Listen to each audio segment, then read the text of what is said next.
This right here is a piece of black locust that I cut last October. So it's been seasoned for about 11 months now. Moisture meter saying it's about 15%. I think I can heat treat it and get it down to a little under 10 maybe. This thing is pretty straight. Look at that.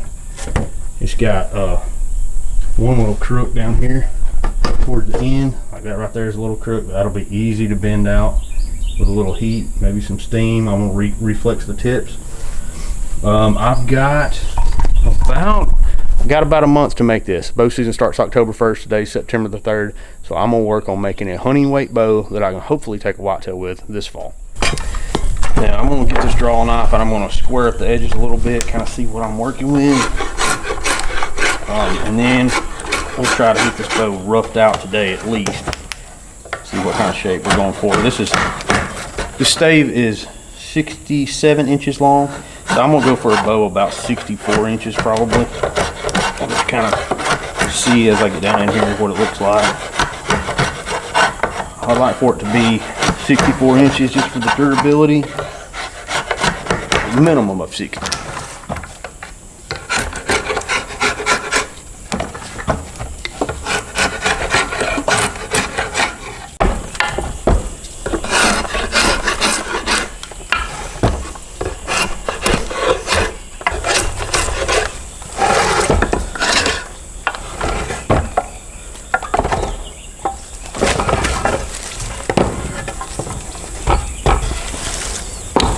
That looks a lot better, a little cleaner. Got some of the splinters off. You kind of get a better idea about where your wood's at. And I think we're going to be able to make a really nice bow out of this.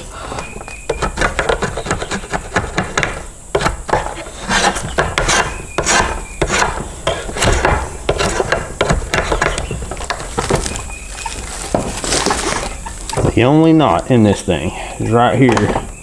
Looks like it comes to right there. So it should actually come out totally. I don't think it goes very deep either. My plan is to have this limb tapered down where it won't even be an issue. Plus I'm gonna take about 3 inches off of this. All right, now that I got the edges cleaned up a little bit, I'm gonna go ahead and chase a ring on the back. We're gonna get a single growth ring going all the way down. This can be probably the most intimidating part for people who are new to bow building, and it's really not that difficult. It's just a little time consuming. I'd say take your time on it. This thing has been sealed with Type Bond 3, so that, and then it also, as it ages, it turns darker and darker. So as we get in here, you'll see the wood lightens up, and I'm gonna scrape it off with this scraper until I get to a point where I can actually see my rings, and then I'll probably do most of it with a draw knife.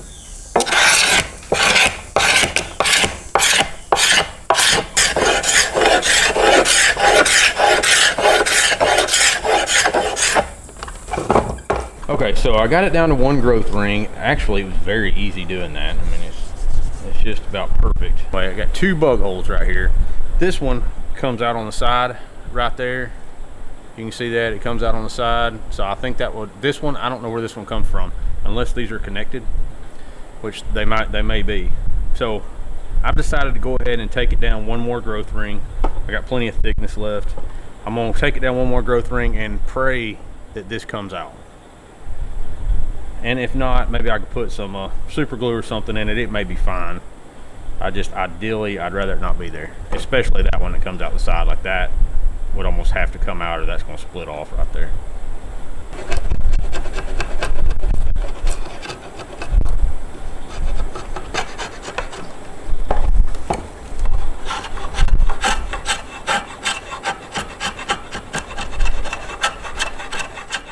All right, I went down another growth ring. It got worse, so I went down another growth ring, and this is what I got right here. So I'm just gonna have to keep going down until this is gone. So that's the only thing I can do because it's going all the way through the wood. So I'm gonna get it out of there. I ended up going down a couple more growth rings. It's an absolutely perfect piece of wood, but I still got part of that bug hole and right there. And I thought maybe I could go down one more ring, it might get rid of it. I got a little piece of hay or a little piece of straw, poke down in there, and it still goes quite a bit deeper. And I'm already getting thin. You see, like right here on this edge, I'm super thin already. It thickens up on in here, but it's already getting too thin. I just can't go down anymore. So I think it's what I'm going to do is just fill it with super glue. People always say super glue and holes like that, filling bug holes with super glue. I don't know why I couldn't use epoxy. I'm thinking about using like some 2-ton epoxy and putting in there. It seems like that would be stronger to me. I mean, it's very small. It's no big deal really. It's just going to drive me crazy because everything else is so perfect on this piece of wood.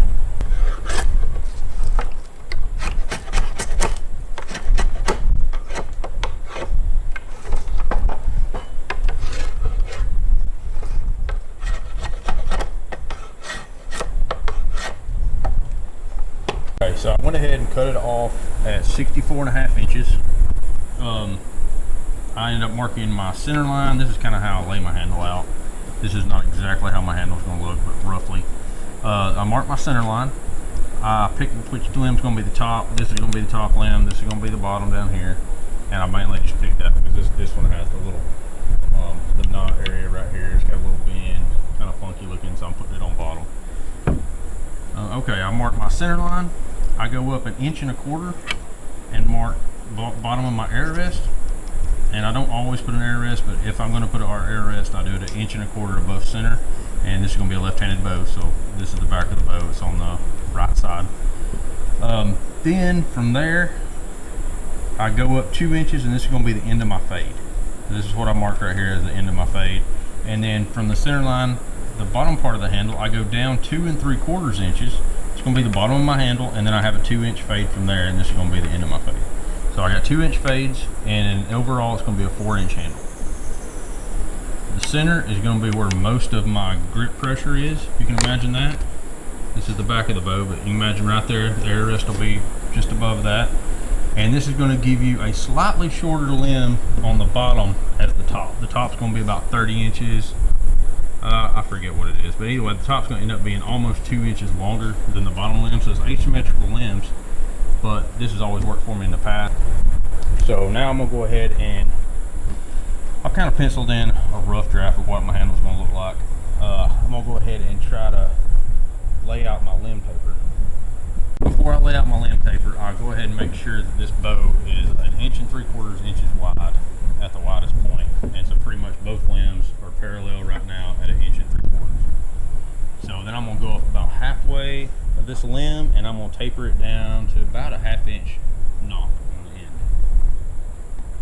Alright, I went ahead and marked 14.5 inches, and I tapered it down using a level just as a guide. I'm tapering it down to 1 inch right now on the end. We're going to get there, and then the rest of it I'll be doing with the draw knife and a belt sander.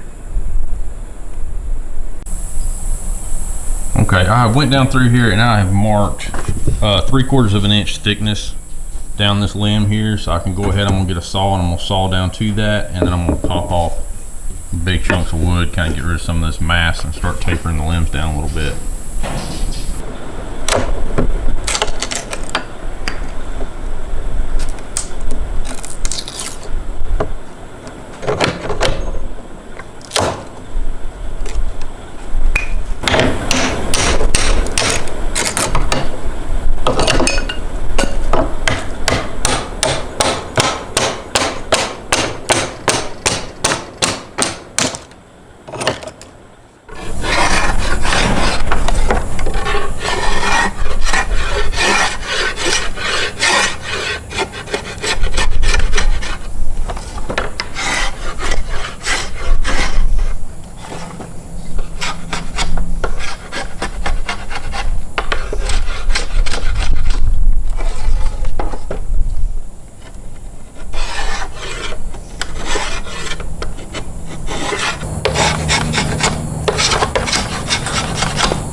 got the bow reflexed.